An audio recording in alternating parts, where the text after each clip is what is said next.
Olá, olá! Seja muito bem-vindo. Tudo bom? Oi, Rô, tudo bem? Oi, Vanessa, tudo Tudo bom? bom, meu amor? Como vai com esse friozinho que nós estamos pegando aqui no sul, hein? Ó, encasacado. É, né? Eu não fico tão mais encasacada porque eu ligo lareira, ar-condicionado, o que preciso for, viu? Sou um fiasco. Eu não sinto muito frio, mas tá a temperatura perfeita para ficar embaixo do cobertor, assistindo Netflix, já Pois que é, né? Pois é, a temos gente que estar chega a isolado. congelar a mãozinha, né? Digitando. Rô, muito bem-vindo. Deixa eu apresentar para vocês o seu Dr. Roberto Costa. Esse tem doutorado, pós-doc Ah, e tudo mais. Olha, o que vocês imaginarem, porque esse cara de fato, agora, sem brincadeira, gente, é um prazer muito grande estar recebendo você, um pesquisador nato, um amigo querido, mas não por ser meu amigo. Ele realmente tem muita publicação, é professor, é coordenador de pós-graduações, professor em vários cursos de pós-graduações do Brasil inteiro, inclusive na nossa equipe pela Estácio, USCS, e enfim, quais parcerias vierem. É sempre um prazer, viu, Roberto? Obrigado por estar aqui conosco para um assunto tão importante e veja, né, justamente no dia que o ministro perdeu a vaga por mentir sobre a titulação dele, né? e perdeu a vaga? Isso, Perdeu. eu passei hoje o dia inteiro gravando aula e acabei não vendo ainda o jornal, porque até onde eu vi ontem o presidente disse que ele permanecia no cargo. Não, mas aí veio a outra polêmica. Ele alegava ter pós-doutorado. Como é que tem pós-doutorado se nem doutorado tem? Então a coisa começou a ficar feia. Acho que aí hoje decidiram cortar o moço. A questão é a seguinte, né? Disseram que qualquer ministro que viesse seria melhor, né? Porque não dava para ser pior do que o anterior. Mas a questão como o presidente, não, isso não é uma live política, mas tem coisas que a gente precisa. Não, nós estamos é, linkando a pesquisa científica, justamente. Em pesquisa científica, um pressuposto básico é que o pesquisador seja honesto. Por quê? Porque a gente, no mínimo, precisa confiar naquilo que ele publica. A gente tem que acreditar que todos os aspectos éticos foram respeitados, que todos os preceitos necessários ao bom andamento da pesquisa foram observados. E não existe essa coisa de ser honesto num lado e não no outro. Também não conheço uma pessoa que seja meio honesta. Ou é honesto ou é desonesto. E aí uma pessoa que começa mentindo no currículo Lattes, ou seja, começa mentindo no seu currículo acadêmico, é, é difícil acreditar que seja alguém confiável na vida pública, ainda Não, mais é como. complicado realmente, né, Roberto? E a gente já está vivendo uma crise porque Stanford declarou que em 2020 vai fazer somente cursos online. Então, assim, é uma transição que vai acontecer no mundo inteiro. E aí, junto com essa demanda, hoje tem várias formações de especialistas, sem ser lato sensu. Porque especialista se entende alguém que compreende, domina aquele assunto. Então, várias formações de coaching, então, isso é comum, especialização em coaching. Oi? Como assim especialização? Mas quem certifica? Como assim? Eu mesmo. Tá, mas qual é a carga horária do curso? Como assim você certifica? Você se cadastrou no MEC? Porque até é possível isso. Não, não precisa, é um especialista, não é um mestrado. Aí eu comecei a investigar e entendi que vários institutos, que instituto meu também se chama, falam especialistas para uma formação que não é o estrito senso. Né? Então, tudo aí começa a complicar um pouco, e aí se torna cada vez mais importante lives como essa, cuja proposta é o quê? Uma coisa muito importante que você já iniciou, e eu vou pegando o link, é ter honestidade e integridade. E isso afeta, muitas das vezes, o desenvolvimento dos resultados, não é, Roberto? Eu vejo, e eu participei com pesquisadores, que metade dos ratos morreram, eles publicavam a metade que sobreviveu, e aí vai, né? Ou um acréscimo de uma escala em que consegue gerar interpretações mais favoráveis, porque o pesquisador precisa aprender que não deu certo, não teve efeito, não encontrou-se, não correspondeu à hipótese proposta, também é resultado, não é verdade? Com certeza. Aliás, tem uma revista chamada Null Hypothesis, que publica estudos cujo resultado não confirmou a hipótese experimental, não conseguiu rejeitar a hipótese nula. E até é uma revista com bom fator de impacto. A questão é a seguinte, do que você falou, existem técnicas estatísticas que permitem fazer substituição, imputação de valores com dados perdidos, mas a questão não é essa. Você pode usar esse tipo de estratégia. Se houve perda de ratos, publicar com aquilo que sobrou, não há problema, desde que tudo isso seja relatado nos resultados. Tá? Então, se você relatar tudo o que aconteceu perfeito. E mostrar que o seu estudo tem fragilidade, ou que o seu estudo apresenta limitações, mas essas limitações estão descritas para que quem leia saiba o que houve de problema dentro do estudo e possa decidir se confia ou não naqueles resultados, se eles são aceitáveis ou não, e se eles passarem pela revisão, pelo editor da revista, pela revisão por pares, e essas pessoas que avaliam acharem por bem que dá para publicar mesmo assim, por quê?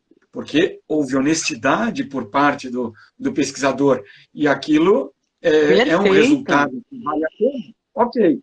O problema é esconder, né? Por exemplo, plagiar e depois dizer que esqueceu de citar, mas vai rever. Então, aí não dá, né? Eu falo isso como alguém que passou por uma situação de saia justa, não importa em qual curso, né? Porque afinal já passou, mas uma vez eu fui chamada pela pessoa que me orientava e disse: puxa, Vanessa, olha só, eu sei que às vezes a gente se inspira, mas esse esquema que você fez aqui, o fulano publicou. Eu parei, disse, só um pouquinho. Mas o fulano entrou no laboratório tal ano. Pega ali a minha qualificação de mestrado, que era uns 3, 4 anos antes. Aí estava lá, esse esquema quem fiz fui eu. E a primeira vez que eu usei isso foi há 4 anos atrás, assim, assim, assim. Então, tu vê, né? Como a outra pessoa era professor numa universidade, pareceu, né, um equívoco aí, né? E eu quero acreditar que realmente se inspirou e esqueceu de colocar a referência. Mas seja como for, como tudo isso é importante, né, Roberto? E aí nos leva não só a ética, que a gente iniciou muito bem, como é bom trabalhar com pessoas que a gente tem sintonia, né? O cara começou com o que tem de melhor e mais importante, ética. Mas o quanto isso nos remete a essa geração de fake news, reprodução de conteúdos como low carb, jejum intermitente, como é que é? O Prêmio Nobel fez um estudo sobre o jejum intermitente. Ele já riu, amei. E nem foi isso que o cara pesquisou, mas as pessoas tiraram conclusões. Fala um pouco para a gente sobre isso. A questão é que, como a comunicação hoje é uma coisa muito rápida, a informação é muito rápida, ninguém quer ficar para trás. E aí o que acontece? o sujeito ouve falar, não sabe exatamente de onde veio, mas ele não quer ter o trabalho de checar a fonte, como a gente faz quando está escrevendo um artigo, né? Quando você vai buscar material, você vai lá e vê que um fulano citou o outro. Tem gente que não se dá o trabalho de ir no original, né? Quer usar o APUD, né? O fulano citado por Beltrano, e isso só empobrece o trabalho. Então, se eu gostei daquele trecho ali e acho que vale a pena, por que eu vou confiar na interpretação de quem citou? Não, eu vou ter que ir ao original, ler o original, porque aí eu vou saber a fonte, como escreveu, e não vou estar sujeito ao erro de interpretação de outro. Eu posso estar sujeito ao erro da minha interpretação. Mas imagina se eu confio na interpretação de outro e ainda não interpreto bem. Então é erro somado a erro. E o que acontece hoje com as fake news é que o sujeito simplesmente ouve falar, recebe lá a informação no WhatsApp, recebe de sites não confiáveis e, em vez de ter o trabalho de checar, o que ele faz? Ele quer ser rápido para difundir e mostrar que ele sabe um pouco mais. Conclusão, ele acaba divulgando, difundindo uma coisa que não é verdadeira. A quantidade de notícias que eu recebo, por exemplo, de vez em quando me manda umas vezes, você viu isso aqui? O que você acha? Porque eu estava pensando em divulgar, às vezes, coisas na área de alimentação, que ela é toda fitness, não sei o quê. Aí eu vou e faço a checagem e mando para ela, esquece, não divulga isso, não, porque... Não, aconteceu de eu publicar recentemente sobre soja e tireoide. E certos profissionais da área de nutrição afirmam que soja causa tireoidites, tem associação direta, causa, é proibido comer, terrorismo nutricional. E aí, isso é muito comum. E eu usei uma meta-análise muito interessante mesmo, em que eles fazem vários funis, inclusive eles usam artigos de revisão e meta-análise, e conseguem ter um bom discernimento de causa e efeito, e os autores chegam à conclusão, aquela velha história, né? Precisam mais estudos, que talvez mulheres já propensas a esse tipo de alteração, nestes casos, em cerca de até 10% poderiam desenvolver uma associação. Mas que dizer que isso é epidemiológico, que é um problema de saúde coletiva, não poderia ser afirmado. Essa é a conclusão dos autores, está no artigo deles. E aí, profissionais, colegas, usando isso de uma forma, nossa, olha, os mesmos 10%, como é a questão de conversar, né? Cerca de 10% das mulheres desenvolvem, e você pode estar entre esses 10%. Nossa, sabe assim, parece que não leu a conclusão dos autores do trabalho. E é sobre isso que a gente vai conversar, Roberto, né? O que é importante, como acho que a gente pode começar, inclusive, brincando um pouco sobre os descritores, que é uma grande dificuldade. Aonde o aluno, o profissional nutricionista, pode buscar informações? Bom, nós temos um monte de bases de dados na área da saúde, né? As mais fortes, né? As mais abrangentes, são o PubMed, o Embase, o Sinahal, a Biblioteca Cochrane.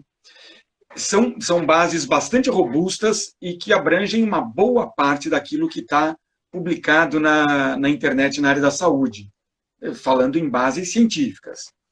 A questão é que existem outras bases menores, como o Lilacs, que é uma base de dados de literatura latino-americana, né, que é para América Latina e Caribe. Tem o Cielo, que é uma outra iniciativa, também menos abrangente. E aí nós vemos, às vezes, é comum aí entre os nossos alunos, na graduação, na pós-graduação, que eles querem fazer um artigo, às vezes uma revisão, só utilizando a Lilacs e Cielo. Por quê? Perfeito. Porque o Lilacs, 92%, 93% do que está disponível lá está em português ou espanhol. Tá? Só o restante que está em outros idiomas. Tá? Então, a gente tem aí 92% do material em português e espanhol, que dá para entender. O Cielo é uma outra base muito menor ainda do que o Lilacs, né? E que é uma das mais utilizadas. Por quê? Porque 100% do que está no Cielo está com texto completo disponível gratuitamente. Então, por E esses ele dois... tem um vínculo com a Google, a empresa Google, onde ela faz o chamado Google Acadêmico, sai na base de dados. Então, isso, por causa dessa fusão entre uma empresa privada, que é a Google, e o banco de dados, ele foi hiper, super valorizado. A questão eu ia falar depois do Google Acadêmico. Né? Eu costumo dizer nas minhas aulas o seguinte, que o Google Acadêmico deve ser o último recurso. Por quê? Porque, embora seja uma base bastante ampla, é muito inespecífica. Mesmo o Google Acadêmico. Então, se você vai fazer uma busca no PubMed, lá com algumas palavras, alguns descritores, e encontra 200 artigos na combinação daqueles descritores, com os mesmos descritores na busca avançada do Google Acadêmico, você encontra 10 vezes mais. Agora, e pode encontrar muita coisa boa. Tá? Claro. Muita coisa que não esteja no PubMed, mas esteja em outras bases. Perfeito. O problema no Google Acadêmico é o seguinte, é que por mais que você refine a sua busca, vai ter ainda um número muito grande de resultados. E aí, eu quero saber quem é que tem paciência em controlar 2.000 artigos. Então, tem 10 por página, né? São 200 páginas para você ler o título. Não vou falar em ler resumo, para ler o título e fazer uma primeira peneira pelo título. Até que página você tem paciência de ler os 10 títulos? Perfeito. Se for muito paciente, você chega na 10ª. Mas, normalmente, na 3ª, a pessoa já está desistindo. Então, o melhor é a gente usar bons descritores, então, os DECs, né, os descritores em saúde, lá na BVS, Biblioteca Virtual em Saúde, que abrange várias bases de dados, entre elas o Medline, que faz parte do PubMed, e mais Lilacs e Cielo, e utilizar os descritores, né, os termos DECs, porque aí você refina. Em vez de buscar por palavra, por exemplo, você falou em tireoide e soja. Tá? Em vez de colocar essas duas palavras, eu vou verificar se tireoide é um descritor. Por quê? Se tireoide for um descritor, quando eu faço a busca com esse termo, eu não vou buscar, eu não vou ter na minha busca o retorno de todos os artigos em que a palavra tireoide apareceu.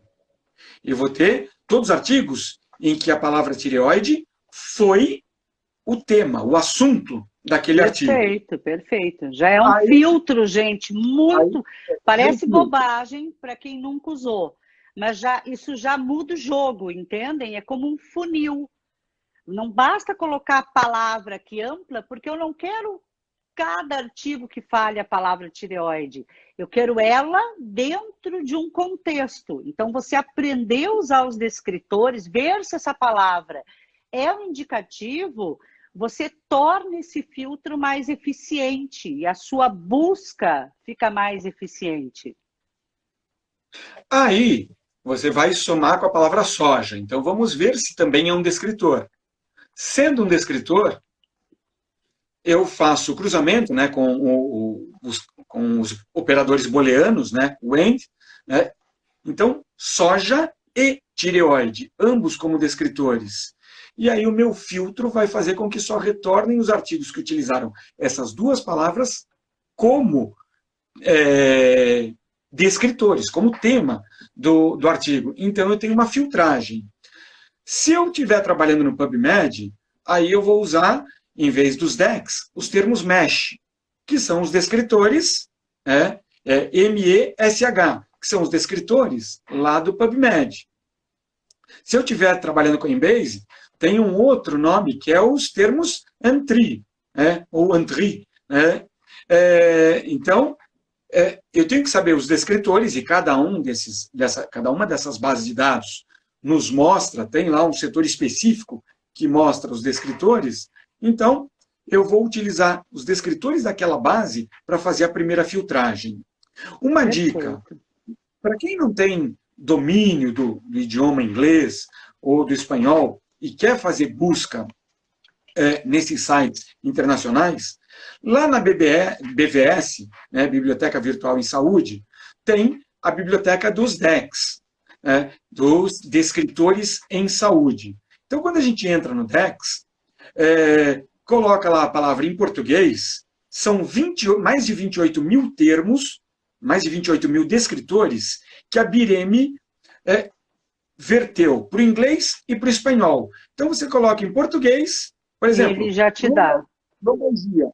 Aí, você coloca lá lombalgia em português, ele já vai te dizer que em inglês é low back pain e que em espanhol é dolor de la região lombar. Ok. Agora eu vou no PubMed, eu faço um Ctrl+C, Ctrl+V. Claro, eu não sei se o descritor do DEX é um termo MESH, mas eu entro lá na biblioteca do MESH e faço essa busca. Se for, eu vou fazer a busca do artigo utilizando o descritor daquela base de dados. Perfeito, Roberto. Então, eu acho que isso assim, é muito rápido, gente, né? Nós temos pouco tempo, imagina, o cara dá aula o fim de semana inteiro, sábado e domingo, nos ensinando sobre isso. Mas é importante a gente entender, olha que a gente já falou, então, ética como base, banco de dados, tá? Então, não é um Google qualquer, principalmente o Google comum, não é ele que deve ser usado como referência. Lembrem-se que qualquer um publica, inclusive artigos científicos. Eu uso, quando eu dou aula de metodologia, Roberto, eu levo alguns artigos hilários, assim, publicados, né? Para brincar sobre justamente as coisas estranhas que se publicam.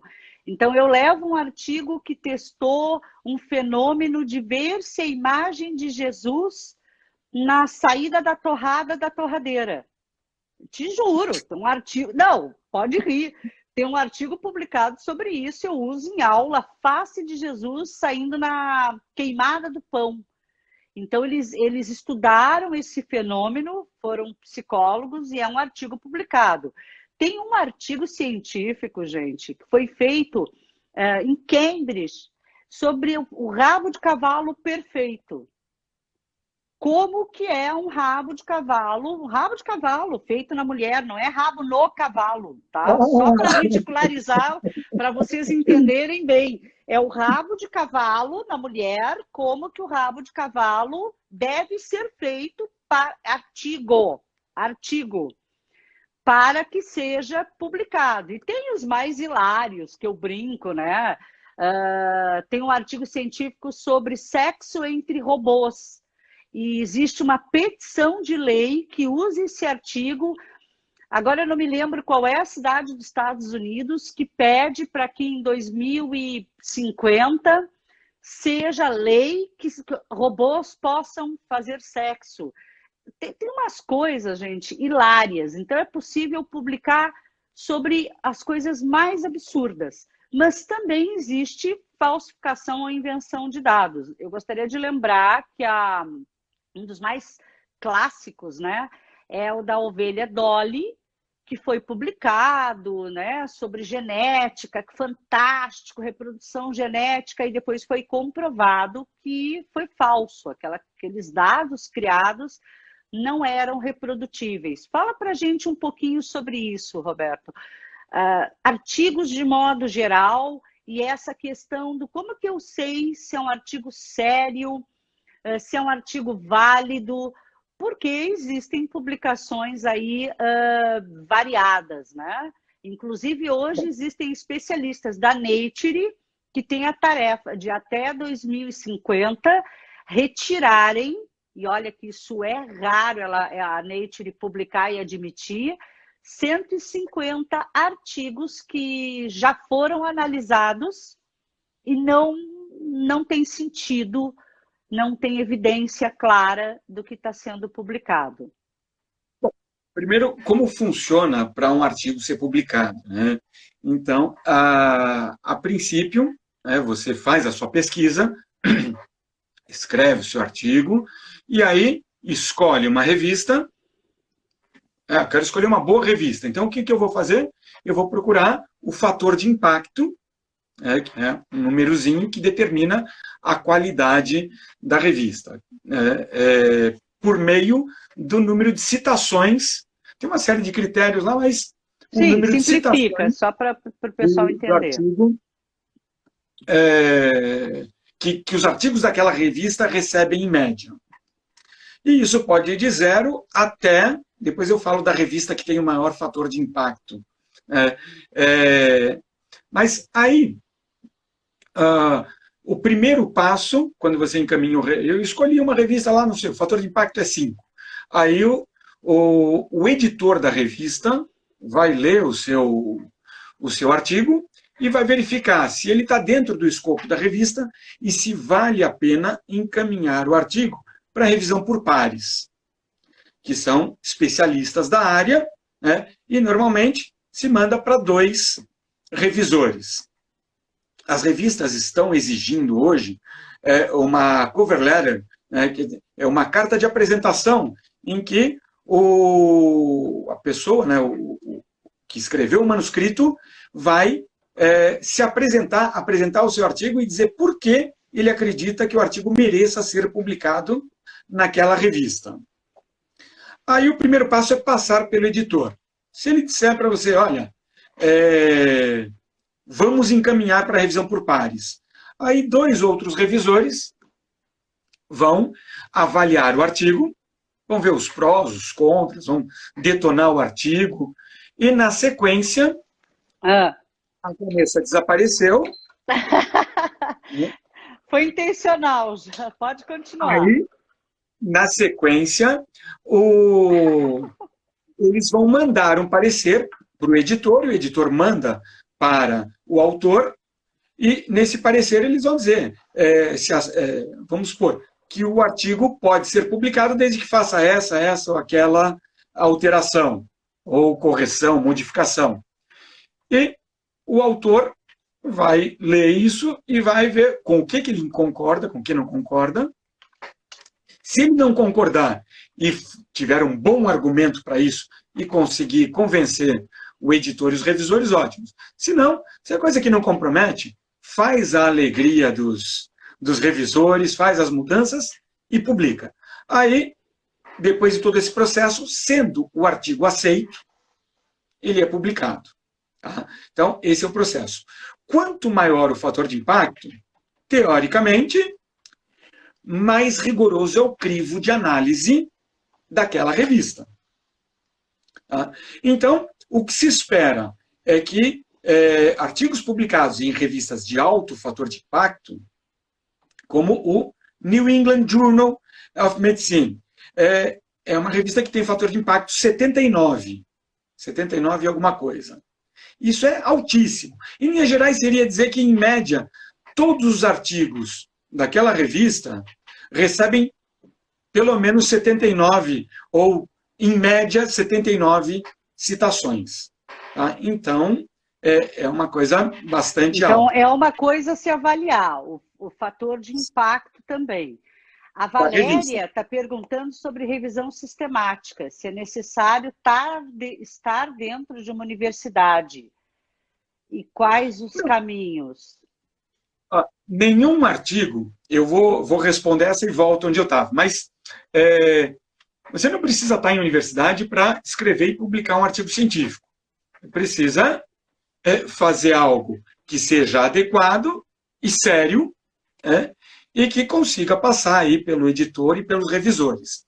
A revisão sistemática, e a revisão sistemática com meta-análise, são os tipos de artigo que estão no topo da pirâmide de evidências. Tá? Então, acima dos ensaios clínicos randomizados. Então, é o que está no topo. Por quê? Uma revisão sistemática é o tipo de revisão em que o autor vai buscar tudo aquilo que foi publicado sobre o tema, utilizando, claro, critérios de inclusão e definindo muito bem os descritores e os filtros que vai utilizar. Então, ele vai buscar tudo que foi publicado sobre o tema e vai fazendo a filtragem de acordo com os seus critérios, até chegar nos artigos incluídos de fato. Então, às vezes, um bom exemplo que eu gosto é do artigo da Bárbara, o artigo da razão cintura estatura. É uma revisão sistemática, que me fugiu agora o sobrenome dela, mas a revisão sistemática que propôs o ponto de corte 0,5 para a razão cintura estatura. Ela fez uma revisão que selecionou a princípio 300 artigos, 300 e poucos artigos. Desses, foram incluídos no estudo dela 88 artigos. Mas esses 88 artigos, vários deles eram artigos epidemiológicos de enormes populações. Então, a soma do N de todos esses artigos era mais de 300 mil sujeitos. E aí ela fez uma meta-análise que mostrou que o melhor ponto de corte é Margaret Ashwell, o nome dela. Então, que o melhor ponto de corte era 0,5. Isso foi publicado na Obesity em 2012. Até hoje é o ponto de corte. Pois é. Utilizado, tá? Então, a revisão sistemática pode ser feita fora da universidade, pode ser feita... Não só a revisão, né, Roberto? A Eli, aproveitando o gancho, ela perguntou o que faz, né? Se precisa ter mestrado e doutorado. Não é obrigatório, tá? Mas é muito ideal, dependendo da valorização da revista, que você pertença a um grupo de pesquisa. E quanto mais sério o grupo e mais ele publicar, com certeza vai estar atrelado a titulações acadêmicas. Tá. Agora, um detalhe. A revisão por pares, os revisores, normalmente a revisão é cega. Então, os revisores não sabem o seu nome, a sua instituição, o que você é. Quem sabe é o editor, porque o editor tem todas essas informações. E é claro que, dependendo da qualidade da revista, talvez o editor possa usar como critério, não está ligado a nenhum grupo de pesquisa, não tem ninguém com uma formação acadêmica elevada no grupo. Eu acho que o grupo acadêmico, Roberto, ele não infere por obrigatoriedade, mas por expertise. É nítido para nós, professores, quando a gente está dando aula num mestrado, num doutorado, num grupo que tem familiaridade com pesquisa científica, e para um grupo de leigos. O crivo, né, o olhar para o artigo é totalmente diferente, assim como eu, por exemplo, não vem ao caso onde, que eu não quero expor, mas eu cheguei a ser convidada para ser co-orientadora de grupos que tinham resultados coletados e não tinham a metodologia escrita. Aí você diz, o quê? Como assim? Tipo... sabe, vamos ver como é que pode escrever isso de acordo com os resultados que eu tenho. Era uma coisa assim. Então, a gente tem que ter um olhar, né? Isso tem, sim, uma associação com essa expertise, essa experiência em pesquisa, esse olhar. Por exemplo, uma das coisas que eu admiro muito em você é justamente porque você dá aula de metodologia, mas você produz, pesquisa, produz. Então, quando traz para a sala de aula, tem o olhar crítico de quem faz a prática, né? Como avaliação corporal. Quer dizer, imagina você nunca ter feito uma avaliação corporal. É possível dar aula? Claro que é. Mas e o impacto disso, né? Como vai ser? Tem uma pergunta aqui da Ramara. a base de dados Scopus também é interessante? Sim, o Scopus, a Web of Science. Quando se vai fazer uma revisão, principalmente uma revisão sistemática, o ideal é usar várias bases de dados. É importante que tenha pelo menos 2 pessoas fazendo a busca de forma independente. Então, isso é uma regra. Sugestão que eu faço procurem o Prisma, tá? Que é um checklist que foi criado para orientar a elaboração e condução de revisões sistemáticas. Que o Prisma tem 37 itens, se você seguir um por um, e conseguir incluir todos no seu artigo, você terá uma boa revisão sistemática. E também assim, gente, tudo depende da finalidade. Por exemplo, é muito comum na graduação um aluno se inspirar e querer publicar. E não necessariamente ele tem consciência de que isso não vai ser publicado numa revista de impacto, mas é importante esse treino e ir desenvolvendo esse senso crítico e habilidade. Às vezes você consegue escrever e apresentar, por exemplo, num congresso, não desestimulem por isso. Mas eu vou inverter a ordem um pouquinho, porque a gente caiu na tendência de querer ensinar a fazer. Na verdade, hoje a proposta é ensinar a ler, a interpretar, né? É um pouco desse senso crítico que eu preciso, por exemplo, estávamos num congresso, eu era palestrante, tinham 2 salas, e era um Combran, um congresso bom, e um outro professor palestrante me chamou e disse: Van, vem cá, olha aqui essa apresentação que não vem ao caso, vamos discutir conteúdo, nunca pessoas. E aí o cara lá, não, porque papapá, porque o leite faz mal à saúde. E nós conhecíamos o artigo, a barra do boxplot, gente, é um tipo de gráfico, tá? Indicado pela OMS para determinados exemplos de estudos. E a barra era imensa e não tinha um asterisco. Traduzindo, o que o gráfico mostrava?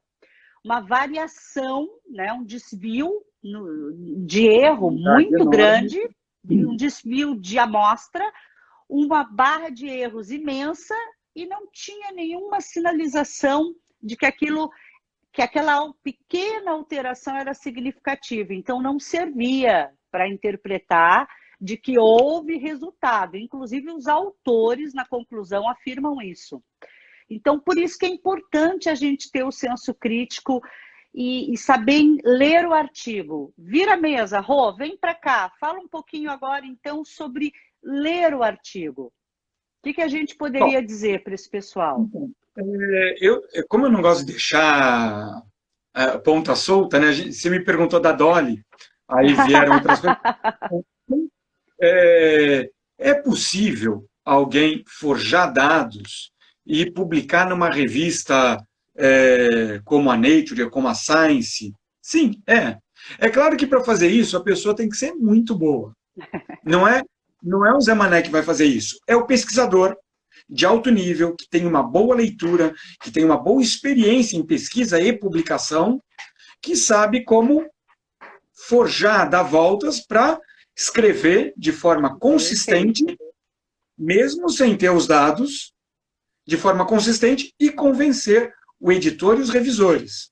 E isso aconteceu há uns 7, 8 anos nos Estados Unidos, um pesquisador coreano, mas radicado nos Estados Unidos, que publicou um artigo, eu não lembro o nome dele agora, eu lembro que é Wong, o sobrenome, mas isso o Wong lá é como Silva aqui, né?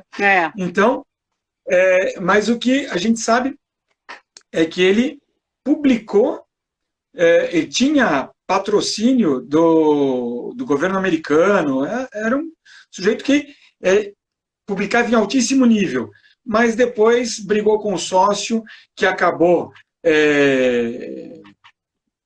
denunciando, e ele, além de perder a subvenção, foi preso.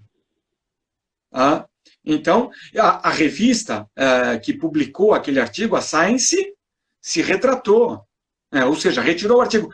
Algo que a gente viu recentemente com um artigo sobre a hidroxicloroquina, cloroquina.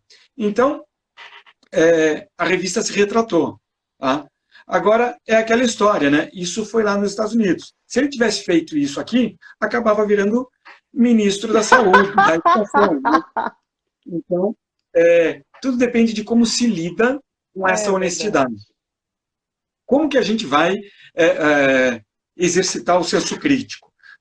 A princípio, mostrei que talvez isso não seja regra. Pode ser que alguém consiga passar por todo o crivo da revista com um artigo ruim ou com um artigo forjado. Mas isso, eu quero crer que é a minoria da minoria.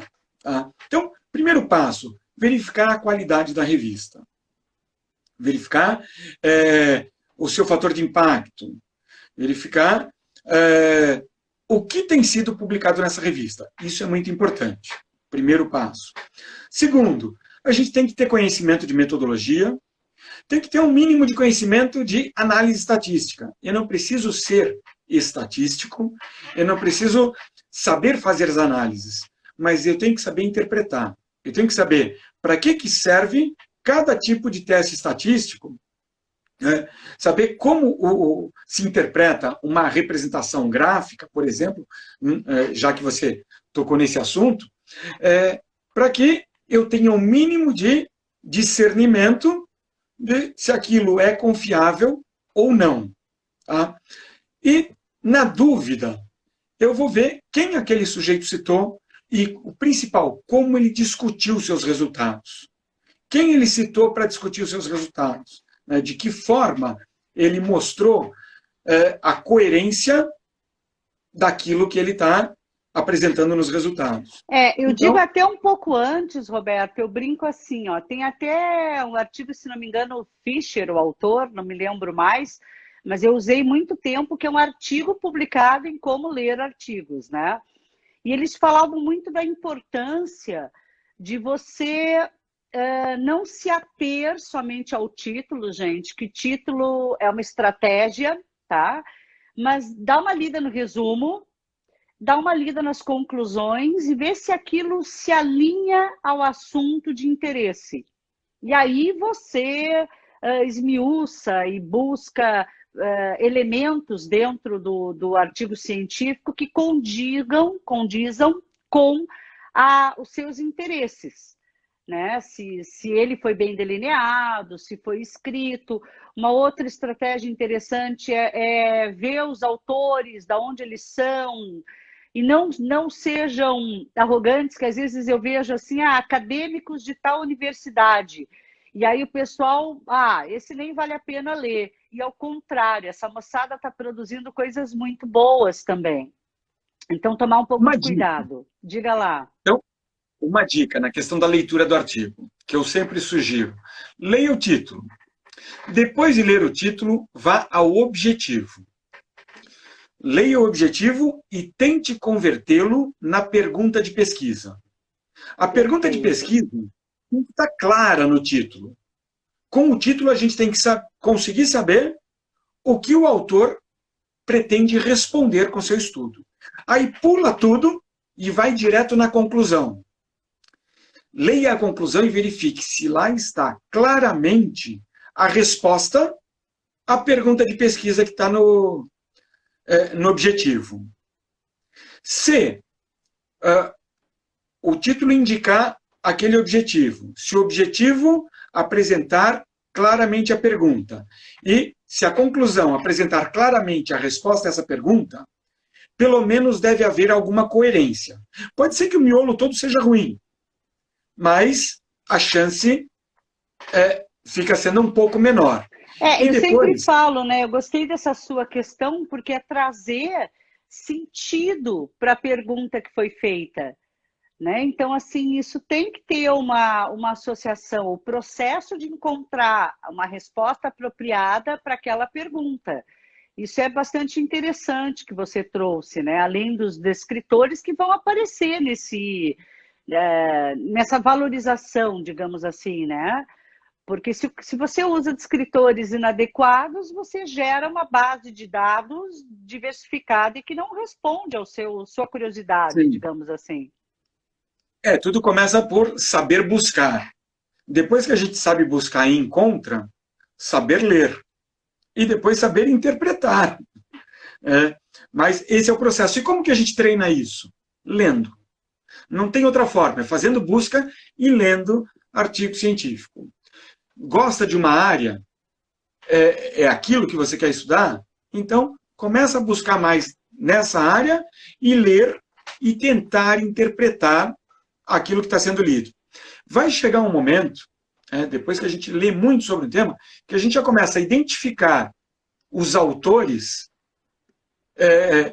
pelas citações, mesmo que esteja um númerozinho lá. Está no modelo Vancouver. Eu não estou vendo o nome do autor, mas eu leio aquilo e falo assim, opa, parece que isso aqui é do fulano.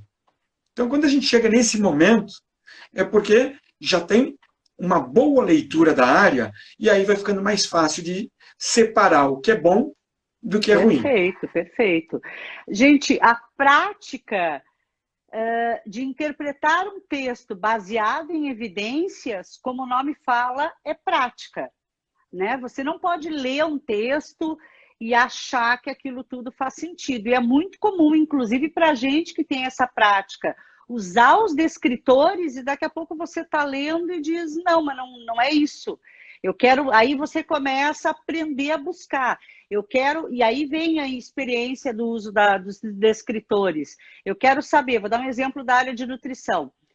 Quantidade de ferro dos alimentos, teor de ferro dos alimentos, forma química de ferro dos alimentos, concentração de ferro dos alimentos.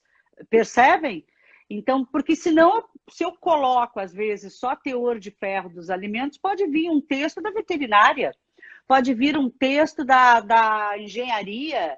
Então, é importante eu fazer esse funil e trazer esse descritor aí, que é tão importante na interpretação. É isso que o Roberto falou do objetivo, só quero lembrá-los que ou o artigo diz lá objetivo, como se fosse um subtítulo, ou o objetivo tende a estar no final da introdução, tá? Normalmente é o último parágrafo da introdução e nem sempre aparece também o título conclusão. Pode ser o último parágrafo da discussão, mas eles estão lá. E fazer fechamento, né, Roberto? Isso ajuda muito. Eu falo como é bom ser adulto. Aliás, na graduação eu deixo meus alunos colarem. Mas colhem, gente, anota uma sequência de raciocínio, põe o título, hoje tem softwares, tem programas gratuitos, inclusive, que podem fazer esse cadastro, né? Sim, dá para fazer tudo de forma eletrônica, dá para usar o Mendeley, dá para fazer isso no EndNote, que também já gerenciam as referências bibliográficas, já formatam, mas tem duas perguntas interessantes aqui, quer dizer, duas questões interessantes. Uma, o Márcio, que está sempre me seguindo aí, lá de Fortaleza, com quem eu já troquei muita figurinha, né? Ele falou que ir aos originais é sempre uma caça ao tesouro gostosa. E realmente, a gente já andou até trocando uns originais aí na área de composição corporal. E, pessoal, é impressionante, essa é a área que eu mais estudo, né, a avaliação da composição corporal. Tem vários livros que são utilizados, por exemplo, que referem formas de medir dobras cutâneas e acreditam aquilo a determinados autores. Perfeito. Aí, quando a gente vai no original, vai no artigo original, vê que ele não falou nada daquilo. Ou ele cita um outro. Eu fui buscar recentemente artigos sobre a forma com que Jackson e Pollock mediam as dobras cutâneas. Aí fui lá no artigo original deles, de equação masculina, né, de 1978, e eles não diziam como mediram, eles referiam um outro autor, outros dois autores, um artigo do Kiss de 1956. Então, Uau. O que eu fiz? Buscar esse artigo, baixei o artigo para ler e ver como foi. E referiam um livro do... A idade é um problema, né? O alemão vai se aproximando. Mas um livro do Benck, né? Benck e Wilmore, de 1974. Esse livro eu não tinha. Aí fui lá na Amazon, comprei usado, mas... Não, chegou olhem um livro... a caça dele, né? Realmente, Márcio, Excelente fala, é uma caça ao tesouro. Aí, por exemplo, o pessoal fala um monte do IMC, né? Então, eu fui lá atrás do artigo do IMC, 1835, tá? Na Acta Médica Escandinava. Então, quando foi proposto o IMC, o objetivo dele não era avaliar sobrepeso, obesidade. Tá? Então, as pessoas precisam ser curiosas e desconfiadas, sempre. Tá? Disseram que aquele índice é bom, aquilo dá resultado, que, ou como alguém disse aqui, estou cansada de ver que o leite não é bom. Então, espera aí, da onde vem essa informação? É isso. Quem foi que propôs esse conceito? Vamos buscar a fonte da fonte. É isso. Não vou ficar lendo citação, eu vou no original. Tá? E o Alexandre, também disse aqui que também foi de Fortaleza, é de Fortaleza, aluno do Cláudio Assunção. Olha lá, Cláudio. Eita, grande Cláudio. Pode deixar, Lê, a gente salva assim. Vai então, ficar se ele no canal do YouTube, tá, Alexandre? Tá. E, Alexandre, se o Cláudio é seu orientador, você já começou 2 desvios padrão acima da média. Mas boa a pergunta que você fez, né, sobre a leitura é que eu não entendi. Você perguntou sobre como fazer a leitura, ele quis dizer quais as bases de dados que você citou. Talvez tenha sido isso. Às vezes, a gente não tem muito acesso a todas as bases, né? Por exemplo, a Embase, que é uma ótima base, até alguns anos atrás, tinha um convênio com o Ministério da Saúde e todos os profissionais da área da saúde tinham acesso livre e gratuito, em casa. Entrava lá no site do Ministério da Saúde, entrava na base, colocava o seu número de conselho regional, o seu estado e pronto, tinha acesso à base. Só que acabou esse convênio e hoje também a maioria das universidades federais não dão acesso ao Embase, que é uma base paga e cara. Então, mesmo que eu queira, se eu não tiver acesso, fica difícil. Aquelas que a gente pode ter acesso, PubMed, que é livre, Biblioteca Cochrane é livre, Lilacs e Cielo, né, aquelas pequenininhas. Scopus não é livre, mas a gente consegue via sites do periódicos CAPES em qualquer biblioteca de universidade pública e algumas privadas também. Web of Science também. A gente vai conseguir em qualquer biblioteca pública, pelo menos, né, de universidade pública, a gente vai conseguir o acesso. Então, essas seriam as principais e melhores bases. Acho que as maiores, né, para a nossa área. Acreditem se quiser, mas como sempre, todo bom papo chega ao fim. Acabou o nosso tempo. Roberto, eu só tenho a agradecer pela tua doação, né? Um querido, sempre topa, e é muito bom ter pessoas do teu nível que, em vez de se fecharem e se tornarem arrogantes, inacessíveis, não, o cara continua publicando, é uma referência no Brasil inteiro e mesmo assim, tá aí, ajuda os alunos, publica, é um excelente profissional. Eu só tenho a agradecer esse carinho profissional, né? Não estou falando isso como amiga, eu falo reconhecendo realmente a grandiosidade que você nos traz. Obrigada mais uma vez pela sua aceitação e por participar conosco, mostrando que não dá, gente. E muito cuidado com esse pessoal. Eu mesma, a gente tem usado resenhas, né, científicas no Instagram, mas cuidado quando usam isso e afirmam aquilo como verdade. Aquele é um recorte, é um olhar de um artigo. O Insta não é base de dados citada pelo professor, tá bom? Bom, eu que agradeço o convite, é sempre muito bom conversar com você.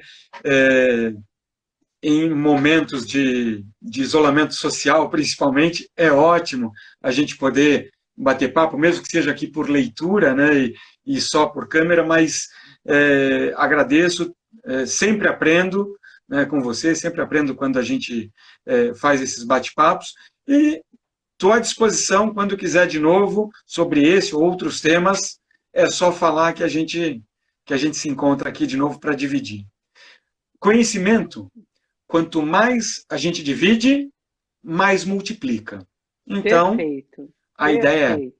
Obrigada a todos vocês e olha, o link na bio tem um link com o grupo do Telegram, onde a gente posta materiais continuamente para vocês sobre as nossas lives e intervenções, e tem lá o endereço do YouTube. Obrigada mais uma vez, boa noite a todos vocês. Obrigada, Rô, um beijo grande, um beijo na família. Eu Tchau, agradeço. tchau. Um beijo, abraço a todos. Tchau, tchau.